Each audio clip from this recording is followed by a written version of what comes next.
Whatever your mind is training your heart, your mouth is going to speak out. Love like a mountain that cannot be moved. Just as an eagle, I found freedom in. Hey, God's favor, good people. My name is Zakia. If you guys are new, welcome. And if you guys are returning, welcome back, y'all. So really quick, I wanted to get into the word that God is giving me. And lately what he has been showing me is people are stuck in bondage by choice. Stuck means unable to progress with a task, but it's by choice. It's by choice. And the reason why I said that is because God gave me the book of Job, chapter 15, verse 5. And 5 means transformation. But let's continue. So it says, for your iniquity teaches your mouth, and you choose the tongue of the crafty.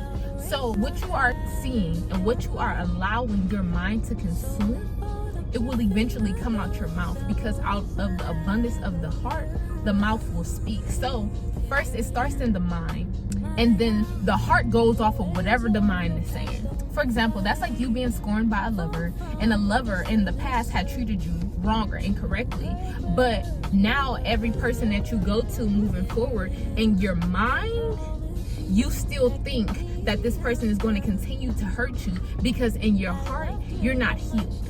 So saying all that to say, in Job chapter 15 verse 5, it says, for your iniquity teaches your mouth, and you choose the tongue of the crafty. A lot of people choose not to heal, and they rather stay in the past because they're safe in the past. But what's in the past is you operating in survival mode. So then it continues and it goes on in chapter 15 verse 6. It say, your own mouth condemns you, and not I.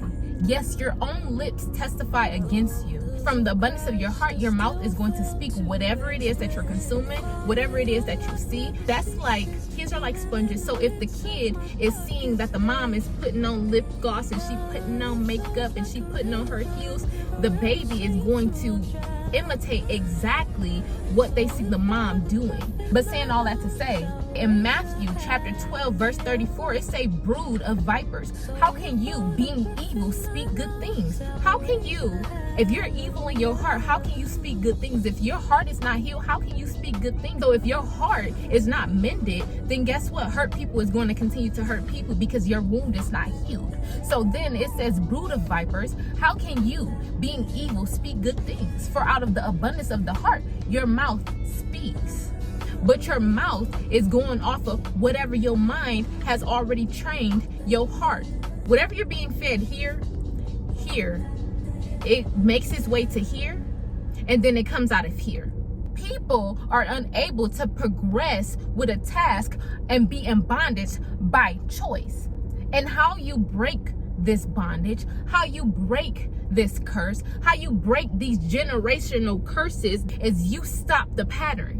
You stop the pattern from happening. And the reason why I said that is because God had gave me Jeremiah chapter 11 verse 4, and it said, obey my voice and do them according to all which I commanded you. So shall you be my people, and I will be your God. So if you listen to what I'm saying and you're taking in what I am saying, then I can be your God. And then it goes on in verse 5, and it said, that I may perform the oath which I have sworn unto your fathers, to give them a land flowing with milk and honey, as it is this day.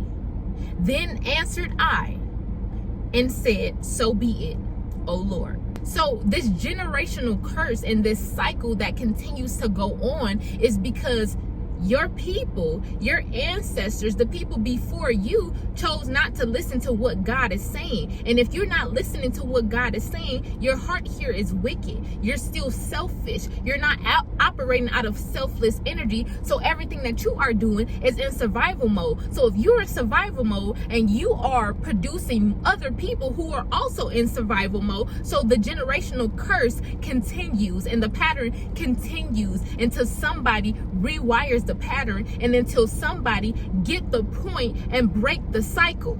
And how you break the cycle is by paying attention and just following and obeying the law. chapter 11 verse 7, it says, "For I earnestly protested unto your fathers in the day that I brought them up out of the land of Egypt, even until this day, rising early and protesting, saying, obey my voice." God been saying this for years and years and years and years to come. He's been saying, obey my voice, obey my voice, obey my voice.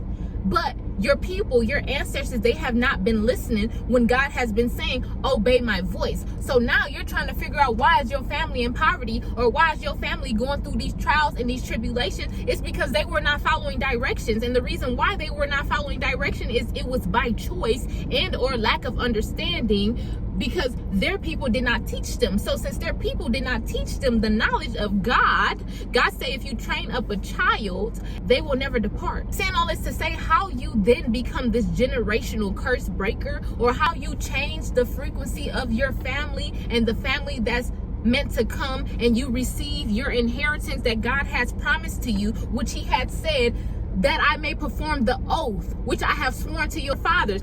So the way that God will perform the oath that he has sworn to your fathers, the promise to give them a land flowing with milk and honey as it is, it's by listening, obeying his word. Because for one, it's already yours. It's already yours. It's been yours. But the reason why people inheritance be locked up and they wonder why they're broke or they're in poverty is because by choices. This is karma. So the choices that your people made are now trickling down and they're affecting you. But you have to be able to follow the rules. And the way that you follow the rules, you will be able to break this cycle. So how you break this cycle is by prayer, faith, and works. All of these bondages and all of this suffering is by choice, because God will not tempt you more than you can bear. God will not give you more than you can bear. And then it goes on to say, but when you suffer temptation, God will also make a way to escape that you may be able to bear it. So the same time that he gives you these problems, the same time he gives you these pain, this suffering, he also gives you an exit strategy. So these people be stuck because it's by choice, because you and your family is choosing not to obey the law.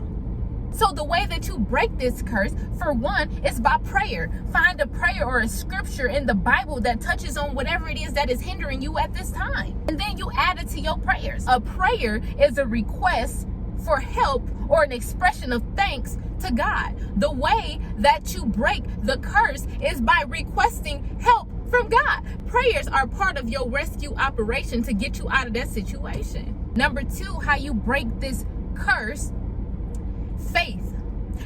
Having faith, because faith requires trust and vulnerability. So if you put your faith in God and you believe it in your mind, because remember I told you what you believe you will receive. So if you believe it in your mind and the seed has been planted here in your heart, that you believe in God's promises and you know that he will map it out the way that he said that he would, because he promised it to you, you're going to receive it. Because what you believe, you will receive.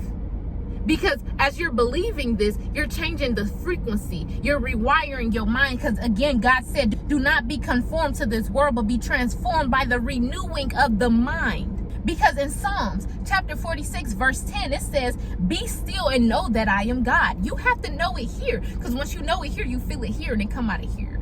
In Job chapter 15 verse 6, your own mouth condemns you. Your own mouth keeps you stuck. So if your mind, if the seeds planted in your mind are negative and it's already overthrowing the heart, then what's coming out of your mouth is going to be negative. So your own mouth is going to condemn you. And since it's condemning you, you are manifesting your physical reality with negativity. Do all that make sense? That's how the devil gets you, because the devil will get you by division. If you are separated from God and you're not connected to yourself and you're not connected to God, then it's easy for the enemy to come in and make you unstable, because a double-minded man is unstable in all of his ways and everything that he does. In Psalms chapter 37 verse 5, it says, commit your way to the Lord. Trust in him and he will act. And then it also say, trust in the Lord with all of your heart and lean not on your own understanding. So number two, how you can break this generational curse, or how you get yourself unstuck: your faith. By your faith. And what comes immediately after your faith? Your works. Prayer, faith, works. Prayer is in your mind. Faith is in your heart. Because once you believe it, you'll receive it. And your works, your lips are moving. It's action. Your works. Genuine belief translate into action. Because what you believe, you'll receive. I'm sorry, guys. You see me looking down. I'm looking down at my notes because, baby, God be giving it to me. Okay? Because what you believe, you will receive. And it starts with your mind.